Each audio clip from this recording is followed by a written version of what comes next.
ఆంధ్రప్రదేశ్ రాష్ట్రంలో మాదక ద్రవ్యాల నిర్మూలనే లక్ష్యంగా డీజీపీ హరీష్ కుమార్ గుప్తా ఆదేశాల మేరకు చేపట్టిన ఆపరేషన్ వజ్రప్రహార్లో భాగంగా నర్సీపట్నం సబ్ డివిజన్ పరిధిలో భారీ తనిఖీలు నిర్వహించారు. శనివారం గోలుగొండ పోలీస్ స్టేషన్ పరిధిలో పాకాలపాడు గ్రామంలో mega cordon and search operation నిర్వహించినట్లు నర్సీపట్నం డీఎస్పీ శ్రీనివాసరావు తెలిపారు. Eagle cell IGP Ravikrishna, Visakha range IGP Gopinath Jatti మరియు అనకాపల్లి జిల్లా ఎస్పీ తుషాంత్ సిన్హా పర్యవేక్షణలో జరిగిన ఈ ఆపరేషన్లో ఈగల్ టీం, స్పెషల్ పార్టీ మరియు వివిధ పోలీస్ స్టేషన్లకు చెందిన 70 మంది సిబ్బంది పాల్గొన్నారు. ఈ ఆపరేషన్లో భాగంగా పోలీసులు పాకాలపాడు గ్రామంలోని సుమారు 700 ఇళ్లను మరియు 1000 మంది వ్యక్తులను క్షుణ్ణంగా తనిఖీ చేశారు. గంజాయి సాగు, రవాణా మరియు పాతనేర చరిత్ర కలిగిన వ్యక్తుల నివాసాలపై ప్రత్యేక దృష్టి సారించారు. మొత్తం 270 వాహనాలను తనిఖీ చేయగా సరైన పత్రాలు లేని 44 మోటార్ సైకిళ్లు, ఒక కారును మరియు 200 లీటర్ల డీజిల్ను పోలీసులు స్వాధీనం చేసుకున్నారు. గతంలో గంజాయి కేసుల్లో ఉన్న ముద్దాయిలకు మరియు సస్పెక్ట్ షీట్ ఉన్న వ్యక్తులకు పోలీసులు స్పాట్లోనే కౌన్సిలింగ్ ఇచ్చారు. అసాంఘిక కార్యకలాపాలకు దూరంగా ఉండి సన్మార్గంలో నడవాలని హెచ్చరించారు.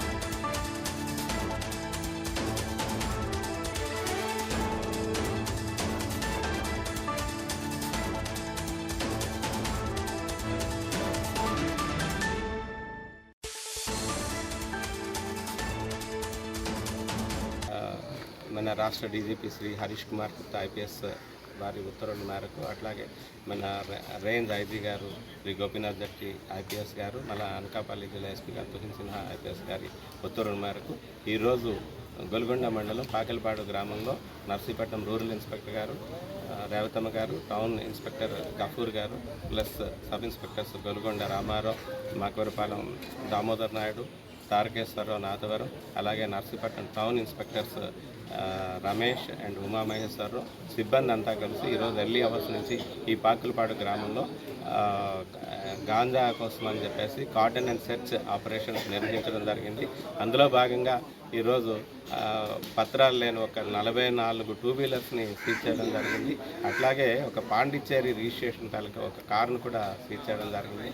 అట్లాగే విలేజెస్లో అక్రమంగా నిల్వ ఉంచిన కొన్ని ఇండ్లలోని డీజిల్ను కూడా స్వాధీనపరచుకోవడం జరిగింది. ఇవన్నీ కూడా చట్టపరంగా ఏ చర్యలు తీసుకోవాలో తీసుకుంటాము. ఇవన్నీ కూడా గాంజా నిర్మూలన కోసం ప్రభుత్వం చాలా స్ట్రాంగ్గా ఉంది. అందులో భాగంగా ఈ కార్డన్ అండ్ సెర్చ్ ఆపరేషన్స్ నిర్వహిస్తున్నాం.